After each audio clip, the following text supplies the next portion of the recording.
Franklin's Bad Day by Paulette Bourgeois and Brenda Clark.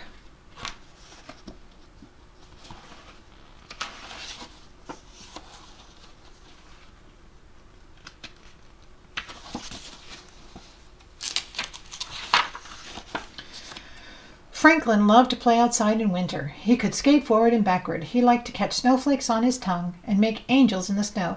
But today was different. Franklin was having a very bad day.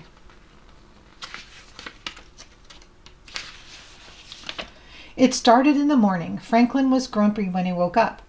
"That's a grouchy face," teased his father. "Yes, it is," says Franklin. He crossed his arms and frowned. "Would you like a nice breakfast?" asked his mother. "No," says Franklin. His mother made breakfast anyway. Franklin stared out the window. Heavy gray clouds pushed across the sky. "It's even a bad day outside," grumbled Franklin. He picked at his food. For the rest of the morning, nothing went right. Franklin knocked over his juice and broke his favorite cup. He couldn't find his marbles, and the last piece of his puzzle was missing. Franklin slammed a door and stomped his feet. "You seem awfully cranky," said his mother. "I am not," shouted Franklin. Just then, Bear knocked on the door. Franklin peeked out. "Do you want to make a snowman or ride on my sled?" asked Bear. Franklin sighed. "I don't want to do anything." "Please," said Bear. "Fresh air will do you good," said his parents. "Out you go with Bear." They handed Franklin his hat and his mittens, and Franklin pouted as he bundled up and went outside. The two friends walked along the path near Otter's house. "Let's ask Otter to come," said Bear. Franklin gave Bear a puzzled look. "Oh, I forgot," said Bear sadly. "Otter moved away yesterday." They didn't talk all the way to the hill. Franklin kneeled at the front of the sled and Bear sat behind him. Bear gave a push. "Let's go," he shouted. The sled glided halfway down the slope, and then it stopped. They had landed on a bear patch. "Oh no," waited Franklin. "What a terrible day." The hill was no fun, so Beaver suggested they go to the pond. When they arrived, the pond was roped off. "No skating today," warned Mr. Mole. "The ice is thin." Franklin lost his temper. "This is the worstest day ever." "There's no such word as worsens," said Beaver. "There is for me," said Franklin. "I'm leaving."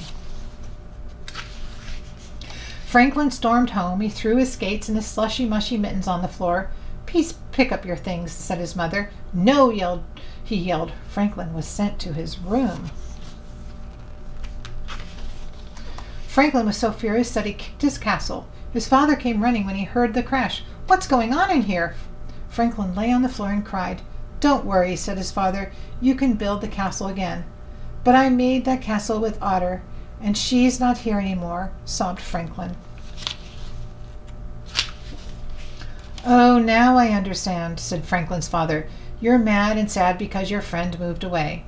Franklin nodded. "And you miss her a lot?" his father said. "Yes," Franklin agreed in a small voice. They hugged each other for a long time. "Otter and I did lots of things together," said Franklin. "Now we can't." "You can still be friends," said Franklin's father. "You can share your feelings by calling and writing."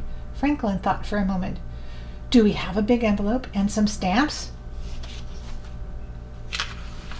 Franklin spent the rest of the day making a scrapbook for Otter. He filled it with pictures and drawings of the two friends together. Near the back, Franklin put a dozen envelopes. He printed his address on each one. On the last page he wrote, "Please write to me. Then we can stay friends forever."